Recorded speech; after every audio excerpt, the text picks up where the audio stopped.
சென்னை வில்லிவாக்கத்தில் விஜயின் பிறந்த நாளை முன்னிட்டு வைக்கப்பட்டிருந்த பேனர் காற்றில் விழுந்து 70 வயது முதியவர் காயமடைந்த விவகாரத்தில் தவேகாவினர் 3 பேர் கைது செய்யப்பட்டுள்ளனர். இதுகுறித்த கூடுதல் தகவல்களை செய்தியாளர் சாலமன் வழங்கிட நாம் கேட்கலாம். சாலமன், வணக்கம். இந்த விவகாரம் தொடர்பான முழு விவரம் என்ன? சென்னை சூளை பகுதியை சேர்ந்த 72 வயதான முதியவர் மோகன் என்பவர் நுங்கம்பாக்கத்துல இருக்கக்கூடிய தனியார் நிறுவனம் ஒன்றுல காவலாளியாக பணியாற்றி வருகிறார்.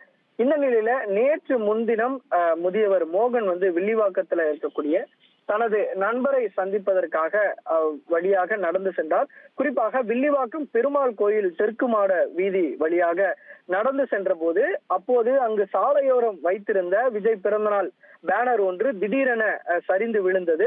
இதுல முதியவர் மோகன் மீது விழுந்ததால அவருக்கு தலையில லேசான காயம் ஏற்பட்டது. இது குறித்து அவர் சிகிச்சைக்காக கீழ்ப்பாக்கம் அரசு மருத்துவமனையில சிகிச்சைக்காக சேர்க்கப்பட்ட நிலையிலே அவருக்கு மூளையில ரத்த கசிவு ஏற்பட்டதாக தெரிய வருகிறது. இந்த சம்பவம் தொடர்பாக வில்லிவாக்கம் போலீசார் அங்குள்ள சிசிடிவி காட்சிகளை வைத்து விசாரணை மேற்கொண்ட போது தவேகா தலைவர் விஜய் பிறந்த நாளை முன்னிட்டு அவரது ரசிகர்கள் மற்றும் தொண்டர்கள் சென்னை முழுவதும் சாலையில பேனர் வைத்து பிறந்தநாள் நிகழ்ச்சியை கொண்டாடி இருப்பது தெரிய வந்திருக்குது. மேலும் அன்றிரவு பலத்த காற்றுடன் பெய்த கனமழை காரணமாக இந்த சாலையில வைத்திருந்த அந்த பேனர் விழுந்து இவருக்கு அடிபட்டிருப்பதும் விசாரணையில தெரிய வந்திருக்கு. இதனை அடுத்து வில்லிவாக்கம் போலீசார் மனித உயிருக்கு ஆபத்தை விளைவித்தல் உள்ளிட்ட 3 பிரிவின் கீழே வழக்கு பதிவு செய்த நிலையில தற்போது தவேகாவை சேர்ந்த சதீஷ், ஜெகன், சந்தோஷ் ஆகிய 3 கைது செய்திருக்கிறார்கள். மேலும் இதுல மொத்தம் 4 பேர் தலைமறைவாக இருந்து வருவதாக கூறப்படுகிறது. அவர்களிடமும் இந்த விசாரணையானது